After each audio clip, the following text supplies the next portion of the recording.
permission. It doesn't need proof or validation. It's always been there. It's not loud or flashy, but it's powerful, unshakable.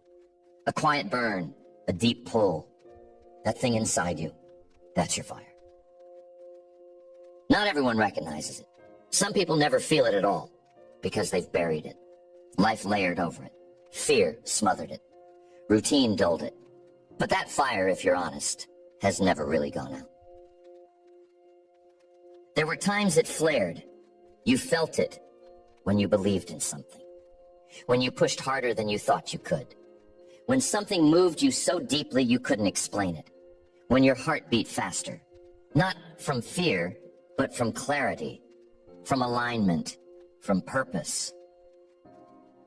And then, life. Life steps in with distractions, demands, and expectations. Life turns your focus outward. It teaches you to chase things instead of pursue meaning. It rewards conformity over authenticity. It turns that inner flame into background noise.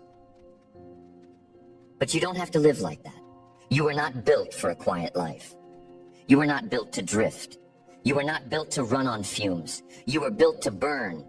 Not with anger, not with ego, but with vision, with hunger, with the raw, steady power of someone who knows who they are and what they're here to do. That's what this is about. Not motivation, not hype, but fire, fuel, something real, something sustainable, something that lives inside of you and powers everything around you. Because when you're fueled from within, you don't need to chase energy. You don't need someone else to push you. You don't need permission to go. You become your own catalyst, your own spark, your own source of momentum. That's where your real strength comes from.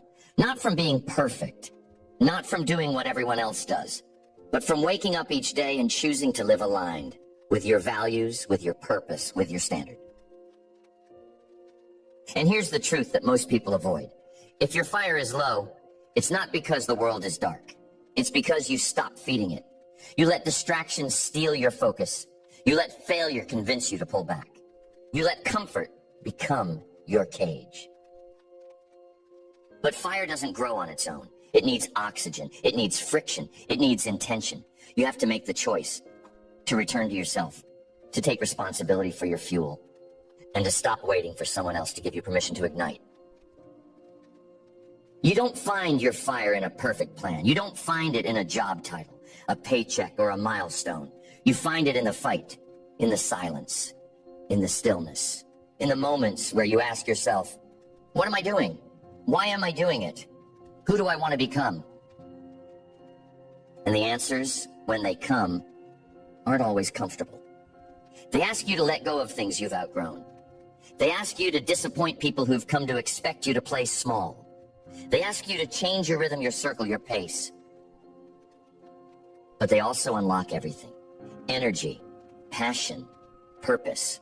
That inner knowing that you're not just alive, you're living. That sense of direction that makes every step feel worthwhile, even when it's hard. That courage to stand taller, speak louder, and move faster, because you know why you're moving in the first place. Your fire is not a flare-up. It's not an adrenaline rush. It's not a temporary high. It's a state of being. It's the result of living in alignment with who you really are. Not what you've been told, not what you've been sold, but the truth inside you that never left. You already know it's there. You already feel it. You're just ready to turn up the heat. You're ready to live with more clarity, more focus, more intensity. Because something in you knows you've been playing beneath your potential. Not because you're lazy, not because you're weak, but because you haven't been lit up, not in a long time. You've been disciplined, sure. You've been productive. You've been efficient, but you haven't been on fire. And that changes now. Fire starts with friction. You don't wake up burning. You wake up cold, quiet, waiting. And in that moment, when your mind is still, when your will hasn't engaged yet, you make a decision, whether to rise or to retreat, whether to push or to pause, whether to feed your fire or let it fade another day. Most people wait for a spark. They wait for a surge of energy, a wave of clarity, a moment where everything lines up perfectly and the motivation is undeniable. But that's not how it works. Waiting kills momentum. Waiting weakens desire. Fire doesn't appear on demand. It builds. It builds from motion. You feed your fire when you move forward, before you feel ready, when you act before you're certain, when you lean into resistance, knowing that every inch you gain will make the next one easier. That's how momentum is built, through the choice to engage, not escape. The hardest part is the beginning. It's getting yourself to strike that first match, to say, I will not sit this day out. I will not shrink.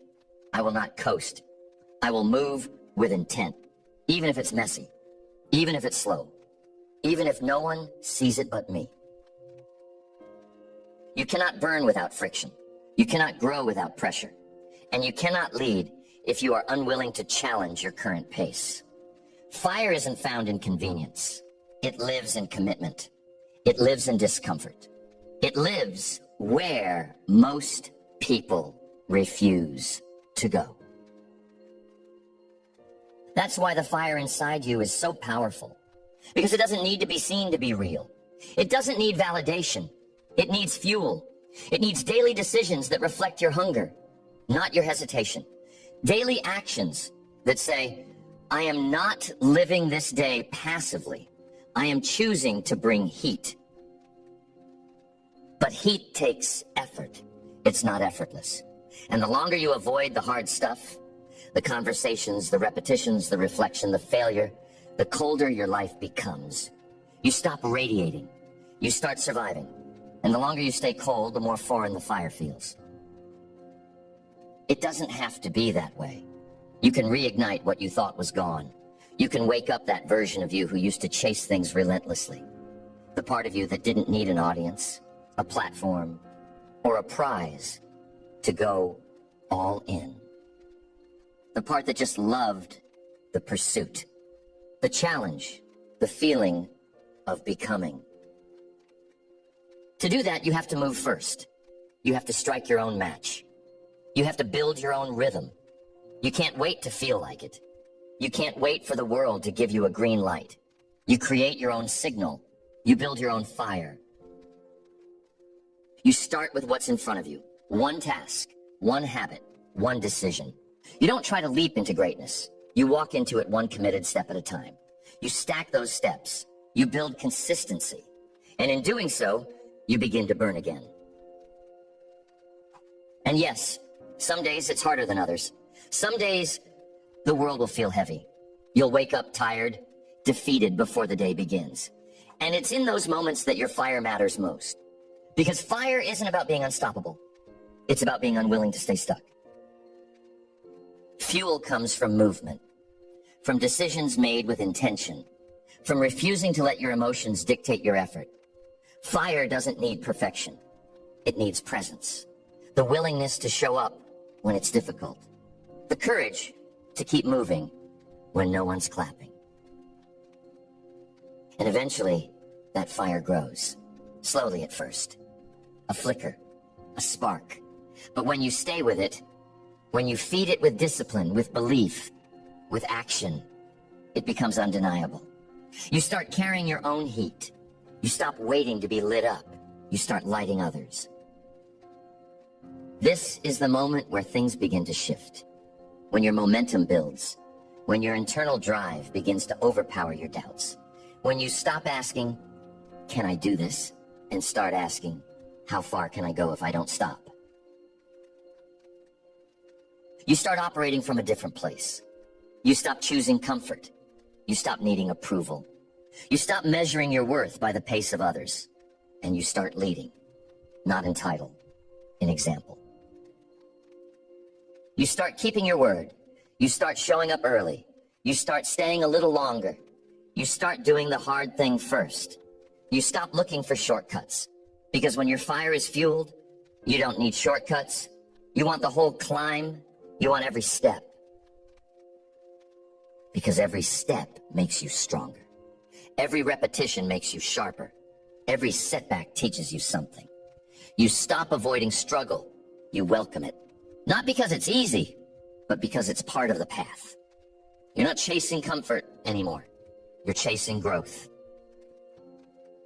You get hungry, not for praise, not for noise, but for results, for internal alignment, for that quiet moment at the end of the day when you can say, I gave it everything I had today. I didn't play small. I didn't coast. I fed the fire. And when you start living like that consistently, something bigger happens. You become the kind of person other people look to when they need direction, when they need energy, when they've forgotten how to move. You become a source. Not because you have it all figured out, but because you stopped waiting. You stopped apologizing. You stopped doubting. You started building something inside that no one could take away from you. And that inner fire, your fire, became the thing that carried you forward. Fire isn't only about energy, it's about direction. It's about channeling that inner force towards something meaningful. Because fire without focus will burn everything. But fire with purpose, that's unstoppable. Too many people burn themselves out chasing things that don't light them up. They spend their time on obligations, expectations, distractions.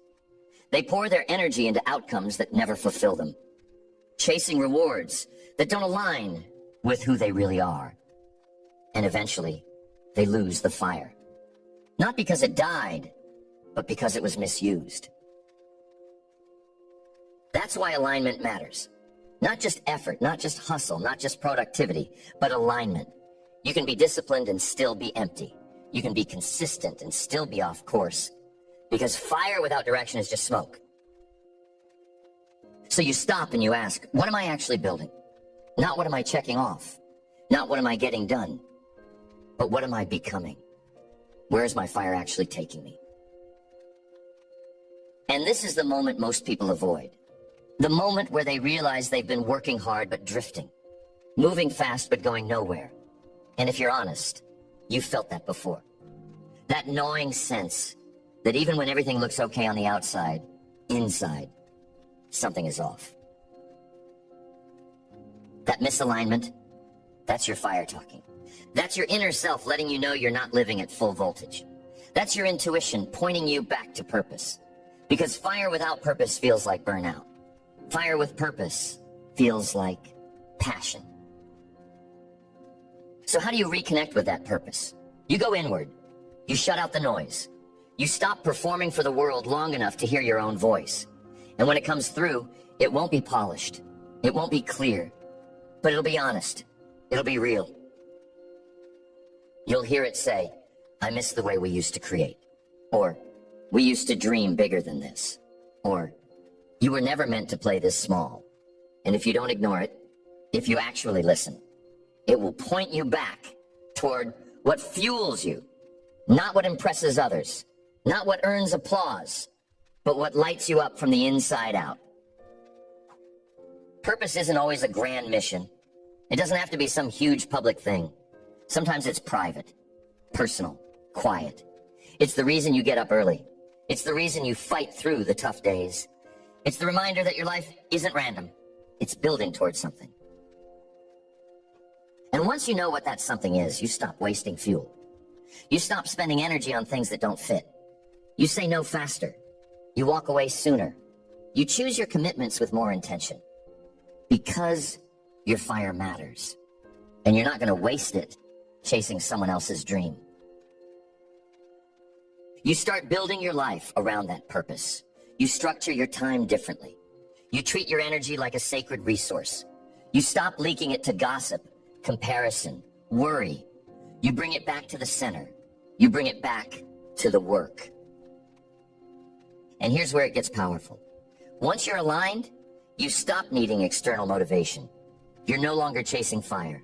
You're living it. Because now, your effort has meaning. Your struggle has context. Your discipline has depth. It's not just about results, it's about integrity. When you're on fire for the right reason, your standards rise. You stop tolerating mediocrity, not because someone told you to raise the bar, but because excellence feels right. Because cutting corners feels out of sync. Because half effort feels like betrayal. You start craving challenge, not to prove something, but because it's how you grow. You stop waiting to be ready.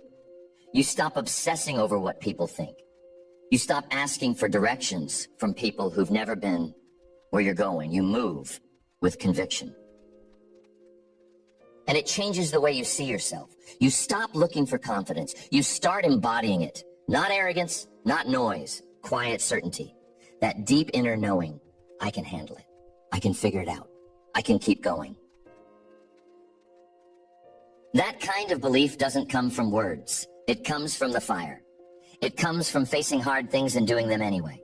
It comes from acting in alignment with your deepest values over and over until it becomes who you are. And when it becomes who you are, you become magnetic. People feel your fire. They don't always understand it, but they feel it. In your presence, in your tone, in your work. You don't have to explain it. You live it. You show it. And it makes others want to raise their standard too. Not everyone will follow. That's okay. Some people will pull back when you turn up the heat. They'll say you've changed. They'll say you're too intense. Let them. You're not here to make people comfortable. You're here to honor what fuels you. The more you live that way, the more clarity you gain. You stop getting distracted by the surface stuff. You stop being reactive. You become proactive, deliberate. You train your mind to stay locked in, not just when things are going well, but especially when they're not. Because that's where fire becomes power. In adversity. When everything in you wants to shrink and you decide to expand. When everything tells you to hold back and you step forward. When it would be easy to go cold, but you stay burning. When your fire is steady, something begins to shift in how you carry yourself. You move differently. You speak differently. You hold yourself to a higher level. Not because someone told you to, but because it no longer feels right to live any other way. And when that happens, you no longer beg for opportunity. You become opportunity. You don't wait to be picked. You start building your own platform, brick by brick, not out of ego, out of clarity, out of purpose, out of alignment with your standard. You stop apologizing for being intense. You stop downplaying your ambition. You stop dimming your fire to make other people comfortable because you've lived the other way and you know what it costs. You know what it feels like to betray your own potential. That kind of betrayal is quiet. You don't always notice it in the moment, but over time, it eats away at you. You start to feel frustrated, tired for no reason, numb in places you used to feel fully alive. And deep down, you know the truth. You've been holding back. So you stop doing that. You take the cap off. You stop asking, what if I fail? And start asking, what if I go all in and it works? You stop looking at the fire like it's dangerous, and you start realizing it's the very thing that will keep you alive. Because here's the thing about fire. It purifies, it exposes, it reveals what's real. And if you've been faking your commitment, it'll burn through that. If you've been pretending to be okay with average, it'll expose that lie. Fire doesn't leave space for half-truths. It makes everything clear. That's why so many people fear it. Not because it's destructive, but because it requires change. It requires leaving behind the version of you that played it safe, that accepted good enough, that blended in. And that version won't survive the heat. So yes, fire's uncomfortable, but it's the only way to get free. Free from the fake stories, free from the small mindset, free from the habits that have kept you cold for far too long. You don't grow from ease. You grow when you're stretched. You grow when you stop avoiding the mirror, when you stop numbing, when you stop escaping into distraction and decide to face what's real, even if it's ugly, even if it hurts, even if it costs you. And that's the price of real transformation.